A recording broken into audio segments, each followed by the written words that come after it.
Hola, buenas noches, ¿cómo están ustedes? Bueno, una noche especial, frío en Olavarría, pero empezamos a vivir en Olavarría circunstancias especiales, porque estamos en fase 3, fase 4, no estamos en la fase 4, pero se está discutiendo desde la provincia que quieren que estemos en fase 3.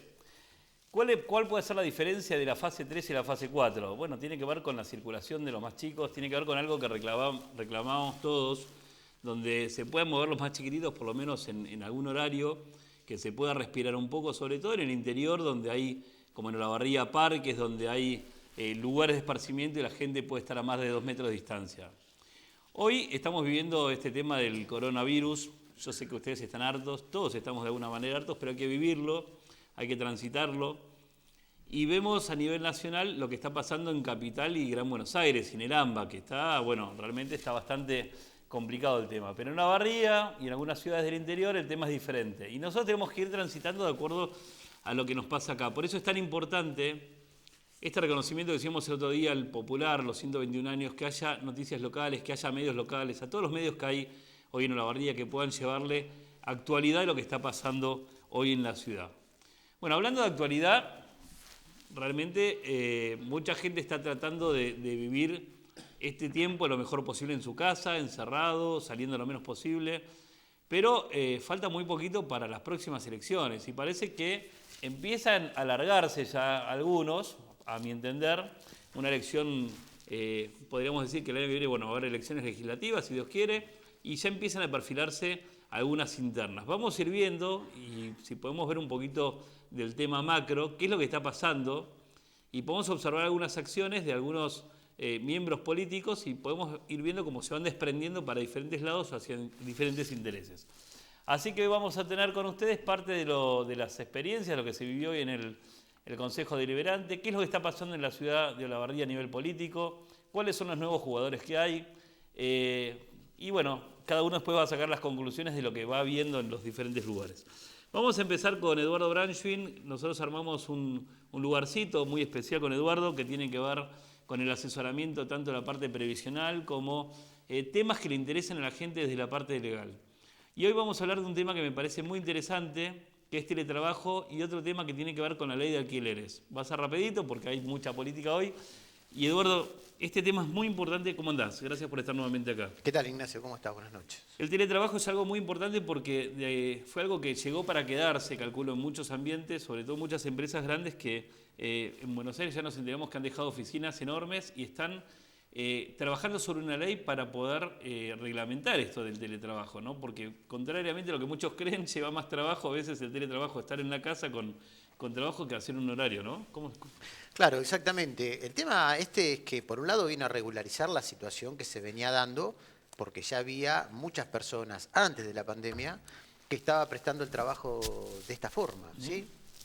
Concretamente, para que la gente comprenda, el teletrabajo es una forma de trabajo a distancia, donde se trabaja remotamente, la persona trabaja desde su domicilio o a un domicilio distinto, pero en un lugar diferente al domicilio del empleador, al domicilio de la empresa.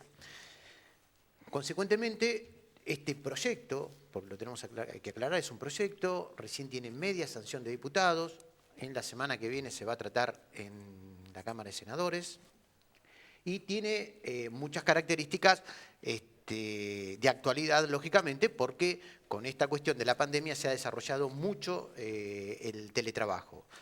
Tiene varias características especiales. Esta modalidad básicamente es voluntaria.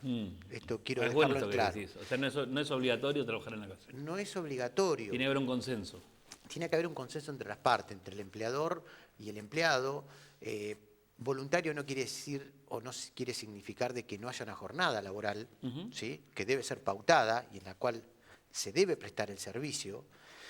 Y lógicamente la flexibilidad de este horario viene a darle una de las características fundamentales. Tiene lógicamente cuestiones tanto el día de hoy, empleados públicos como empleados privados están haciendo este tipo de trabajos desde la casa, a través de su computadora, a través de su conectividad, que es una de las fuentes fundamentales para poder sostener lógicamente este tipo de trabajo. Hay mucha gente que ya está pidiendo que las empresas inviertan o el Estado invierta en computadoras y en sistemas más actualizados, muchos tienen sus computadoras viejas o no están actualizadas y les cuesta de alguna manera conectarse de la misma forma que otros, ¿no? Y esto lo vemos a veces en los Zoom comunitarios. Algunos Claro. tienen cámara, otros no tienen cámara, uno cuando va a hablar tiene mal el micrófono, o sea, se ha invertido muchísimo por lo que me han dicho comercios de tecnología. Mucha gente invirtió de su dinero para no quedar afuera, ¿no? Sobre todo maestros y demás. No, sí, y empleados públicos también. Por ejemplo, que tienen chicos menores de edad y demás, que trabajan desde la casa. Y bueno, sí hay una encuesta muy interesante de ADECO, de la consultora, que planteó que solo el 4% de los empleadores reconoció a los empleados el pago de la conectividad y el pago de las computadoras. Esto quiere decir las roturas, el cambio de memoria, bueno, que eso está contenido en la ley. Claro. ¿Esto qué quiere decir? La ley lo que plantea es que el empleador debe pagar o, en caso de que lo pague el empleado, debe ser devuelto ese importe porque, lógicamente, está trabajando para la empresa y estas son las herramientas, ¿no es cierto? Las herramientas que son necesarias, lógicamente. Otro punto es la cuestión a resaltar y atención, la reversibilidad. Esta palabra se va a escuchar muchas veces. La reversibilidad significa que el empleado trabaja desde la casa determinada cantidad de días y otra cantidad de días de forma presencial en la empresa. Bueno, esto se está dando en algunas empresas en Buenos Aires que ya el viernes era free y de alguna manera decían, bueno, ya pueden volver, como el viernes normalmente era más complicado y, Sí. y decían, bueno, el viernes ya lo pueden ir tomando en la casa y hasta se le da una modalidad tampoco tan exigente de ponerle de 8 horas, o sea que se venía de alguna manera tanteando este tema, lo que pasa es que fue abrupta la forma en que muchas empresas tomaron la decisión, ¿no? Claro, no, que inclusive por la cuestión de la pandemia. Ahora, es lógico que acá se está señalando algo que ya es obsoleto los relojes en las empresas, sino que se está empezando a trabajar hacia objetivos. Esto es claro, ¿no es cierto? La empresa requiere determinados objetivos más allá de las horas que trabaje el trabajador. Pero tiene que ver el tema de la conectividad de esto. ¿Cuál es la exigencia? ¿Hasta dónde puede avanzar el empleador? Y la ley, el proyecto de ley plantea el derecho a la desconexión. El derecho a la desconexión significa que acá existe jornada laboral y a partir de determinada hora y esa jornada laboral consensuada, fuera de ese horario, el trabajador tiene derecho a desconexión y no trabajar más como está pasando normalmente. Porque de alguna manera, si no pasa esto de la desconexión, empiezan a probar los empleados la forma de ser empresario. Porque el empresario a veces no tiene horario. A cualquier hora llaman por teléfono, a cualquier hora se resuelven. O sea, de alguna manera esto tiene que consensuarse, como decís vos, porque ¿cuál es el límite? O sea, siempre hay cosas para hacer o para resolver a cualquier hora. Y el empresario donde ve que tiene libertad, bueno... es un tema, ¿no? Y después el tema de RT y el tema de cómo... O sea, va a haber un montón de cosas que van a venir detrás con el tema de seguros también para aquel que está trabajando en forma de dependencia. Es que va a tener que cambiar en parte la ley de alguna modificación, la ley de RT, y lógicamente tiene que haber cobertura. Esto desde luego. Cuando hablas de ¿no? conectividad, salió ahora un plan del ENACOM muy importante esta semana que van a invertir muchos millones de dólares, por lo menos fue la enunciación, en un montón, sobre todo en los barrios más humildes que no hay conectividad, ¿no? Mismo en Olavarría hoy hay creo que 2 empresas que hacen conectividad inalámbrica y vos llamás por teléfono para los barrios más alejados de Olavarría y no tienen tiempo, no tienen todavía turnos, porque hay que invertir plata seguramente para equipos, debe ser complicado, ¿no? Ojalá que... No, y que inclusive tiene un trabajo complejo, cuando se bajan archivos muy complejos, el sistema, vamos a decirlo claro, de internet tiene que ser perfecto. Sí. Porque si no se generan otro tipo de problemas. Sí, hay una discriminación entre uno y otro. Pero Sí, bueno, desde luego. Este tema de teletrabajo también puede generar un accidente dentro de la casa, ¿no? O sea, por supuesto. O sea, que también, o sea, son cosas para contemplar. Hay cosas para contemplar que ahí va a generar alguna conflictividad con toda seguridad. Y por otro lado, también se mira desde el punto de vista de cuando la persona que trabaja desde su casa también tiene tiene hijos, tiene personas mayores, ahí se empieza, y ya tiene, digamos, los horarios, por ahí la casa no es grande, la casa no es amplia, y se empiezan a generar todo Estaba tipo pensando, de problemas que... nos está viendo mucha gente, ¿no? Y estaba pensando cuántas casas hoy se convierten cada cuarto en un sistema de conectividad. Uno está con la facultad, vas por la otra, la computadora está con, no sé, un programa de televisión, el otro Seguro. está con... Y capaz que tienes 4 cuartos cada uno conectado. Y también hay, o sea, eso también genera que la línea tiene que ser más potente, o sea, no es menor el tema de la conectividad. No, desde luego, y sí es cierto lo que estabas planteando, y es serio el tema de quizás la desigualdad Claro. en el acceso, ¿no es cierto? Por eso que es importante el tema de que llegue a todos lados este tema de la conectividad. Volviendo al proyecto concretamente, como para ponerle un broche a este tema, mirá, Ignacio, si de aprobarse esta normativa, que yo la veo muy difícil la semana que viene, creo que si se aprueba, entrarían 90 días posteriores a que finalice el aislamiento social. ¿Sí? Lo veo complicado porque ya, obviamente, la UIA y algunas cámaras de empleadores están haciendo objeciones que creo que son razonables, como también de algunos sindicatos y gremios. ¿Cómo se tiene en cuenta el presentismo, por ejemplo? No, es que se va a ir, el trabajo va a ser remoto y va a ser Claro. se va a hacer un trabajo de objetivos, otra vez reitero.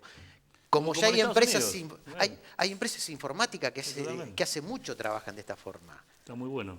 Pero bueno, ahora recordemos, por ejemplo, el 51, volviendo a lo que planteábamos de la consultora, el 51% de las personas encuestadas querían esta modalidad de 3 veces de modo en teletrabajo en la casa y 2 veces de modo presencial. Esto quiere decir que hay una realidad que ha cambiado, por eso es que es importante este proyecto, ¿no es cierto? Se está interpretando una cuestión que se está dando a la realidad y en buena hora Lo que se importante es debata. acompañar a los cambios que produce el mundo. También los millennials tienen formas diferentes de trabajar. Lo vemos en empresas como Microsoft o empresas norteamericanas donde ya los ambientes eran más friendly, más agradables para poder ir, para que puedan trabajar los chicos y no se vayan. El tema de los incentivos para que no se cambien de compañías. Exacto. Hablamos de mercados donde la demanda laboral es muy grande y yo creo que en Argentina, que tiene todo para crecer, donde algunas cosas se flexibilicen, va a haber más demanda. Bueno, hablando de leyes, hay una ley que está todo el mundo medio convulsionado que tiene que ver con los alquileres. Hay mucha gente que alquila, mucha gente que pretendía que haya alguna ley que los ampare con alguna flexibilidad. Y acá aparecen opiniones totalmente diferentes entre algunos que son los locatarios y el que alquila y los locadores. Sí, sí. Y tiene que ver con decir, bueno, que esta ley no vaya por arriba de los contratos privados, ¿no? A veces decimos, cuando el Estado se mete mucho en los contratos privados, a veces la oferta termina saliendo del mercado o termina siendo más caro porque la gente, el que tiene una propiedad se quiere cubrir. ¿Qué pasó con la ley? ¿Cómo lo viste vos? Bueno, la ley, recordemos que esta ley fue aprobada hacia el 16 de junio pasado y a partir del día de ayer, miércoles 1, se promulgó y entró en vigencia, ¿no es cierto? Bueno, es una ley que depende cómo se la mire, puede beneficiar más al empleador, al locador que al locatario, ¿no es cierto? Al inquilino. Tiene varias particularidades que son importantes, que hubo un cambio sustancial al Código Civil de la Nación que introdujo esta ley. No solo en el cambio respecto de la duración de los contratos, recordemos que ahora, antes era un contrato, el mínimo legal, plazo legal era de 2 años. Y ahora son de 3. Ahora es de 3 años. ¿Cualquiera puede rescindir en cualquier momento? No, está tasado. ¿O sigue siendo el mínimo de 6 meses? Depende el momento en que se rescinda, va a haber resarcimientos o no, multas o no, ¿no es cierto? Ahora era 6 meses y no pagabas nada. Exactamente. Porque yo me imagino a todos los que están alquilando locales o bueno, están sufriendo esto y de la pandemia y muchos se retiraron del local. Ni me quiero imaginar aquel que alquiló el local y justo le agarró la pandemia. No, pero bueno, es importante lo que decís para aclarar lo siguiente. Quienes hayan contratado por la ley anterior, no es aplicable la ley esta. Claro. Esto vamos a dejarlo bien claro, por la retroactividad de las leyes. Si suscribieron un contrato anterior al 1 de julio, al día de ayer, se va a regir por la ley y por las cláusulas que suscribieron anteriores. ¿Sí? ¿Qué pasó con los alquileres? ¿Quedaron congelados al final cuando Fernández, el presidente, dijo que iban a estar congelados o no se promulgó esto? No, estuvo por 6 meses, pero que después iba a ser, lógicamente, con acuerdo de devolución por la parte en que no se aumentaron, porque recordemos que los contratos esto muy poca gente lo sabe. Aquel que no cobró el aumento, después lo va a poder cobrar en cuotas. Sí, porque lógicamente estuvo privado. Esto viene como consecuencia que normalmente cuando se llegaba a la mitad del contrato había un aumento, vamos a decirlo encubierto, del 30%, ya estaba pactado, pautado en el mismo contrato. El primer año era con una bonificación, el segundo año ya no tenía la bonificación, que en cierta manera era una indexación encubierta. Bueno, la cuestión es que lo que se planteó que por el plazo de 6 meses, no se, justo a quien tenía que aumentarle el valor locativo, por 6 meses no se iba a poder aumentar. Entonces, bueno, ¿y hoy favorece esta nueva ley al que va a alquilar o al dueño de la propiedad? Porque en 3 años en este país puede pasar cualquier cosa, realmente. Sí, igualmente yo lo que quiero plantear es que cualquier cambio de ley, sea esta, sea la de teletrabajo, o sea la ley de movilidad, la nueva ley, o la ley de jubilación que se va a dar con toda seguridad más adelante, lleva un tiempo la adaptación, lleva un tiempo. Pero los valores de reserva en la Argentina básicamente es el dólar y son las propiedades, son los ladrillos, con lo cual nadie va a tener una propiedad y se la va a quedar, le va a cerrar, le va a echar llave. Bueno, hablando de esto, bueno, ya nos quedamos con poco tiempo, pero bueno, me acercaste. Algo del grupo tuyo, donde está Andrea trabajando con su inmobiliaria, se hace un nuevo emprendimiento Bosco, que es muy interesante, con la gente de IMPO, que está trabajando realmente muy bien en Olavarría, con muchos desarrollos de edificios, con un edificio que se está haciendo al Pozo. Estaba viendo muy lindo, realmente muy tentador para ver. Así que bueno, pasen a verla a Andrea Steinberg en la oficina que tienen ustedes montado en el estudio, porque hoy una de las mejores inversiones para hacer es comprar al Pozo, porque uno está comprando dólar oficial. O sea, la gente, cuando recién hablabas que la gente se escuda en dólares, los tanos, yo digo siempre los viejos tanos que invertían en ladrillo y muchos se la reían, hoy están llenos de propiedades y pueden vivir con buena renta, ¿no? Así que hay que apostar al país, y yo creo que la construcción es parte del refugio, del buen refugio que hay del dinero en el país. Quiero terminar con la ley de alquileres. Decir a la gente que, bueno, que siempre el tema de usos y costumbres, una buena relación entre inquilino y el que alquila, el inquilino y el locador, el locatario es importante, ¿no? O sea, que eso es lo mejor siempre, poder llegar a un acuerdo y ver si hay inflación, bueno, que las cosas se acomoden. No, seguro. E inclusive también hubo una apertura muy grande respecto a las garantías. Esto hay que decirlo. O sea, entraron en juego los avales bancarios, entraron en juego los seguros de caución. Por supuesto, quien avala a través de una fianza personal o con los títulos de propiedad también.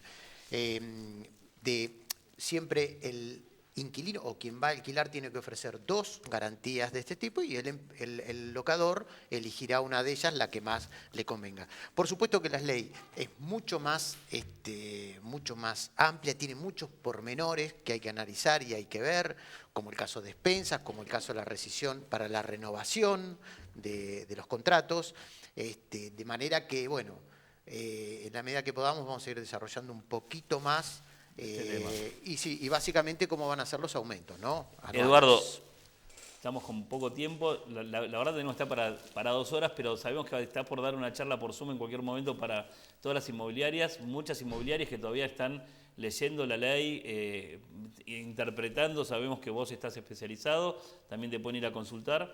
Decirle a la gente que es importante un buen asesoramiento a la hora de firmar un contrato, a la hora tanto de cualquiera de los dos lados, ¿no? Y estar asesorado por cualquiera de la Cámara Inmobiliaria. Es muy importante tener un profesional que avale lo que uno está haciendo. No, inclusive, discúlpame, decirte que desde la Asociación de Martilleros están trabajando muy bien en este tema, porque como estábamos señalando. Han cambiado mucho las reglas y es importante la forma que lo están difundiendo y están planteando el tema a efectos que la gente pueda saber bien concretamente qué es lo que está contratando, porque es a largo plazo, por supuesto. Tal cual. La semana que viene va a estar Cristian Belaustegui con nosotros, que tiene la organización de seguros, hablando del seguro caución, que va a ser una herramienta que se utiliza en el mundo para alquilar, muy buena para no tener que andar pidiendo garantías a ningún pariente, a ningún amigo. Vamos a una pausa, ya estamos con Guillermo Lescano, que va a estar con nosotros, Celeste Aruset, vamos a estar hablando un poquito de política. Bueno, luego viene, bueno, ya les voy a contar, porque va a haber mucho en lo que queda del programa, así que no se vayan. Gracias.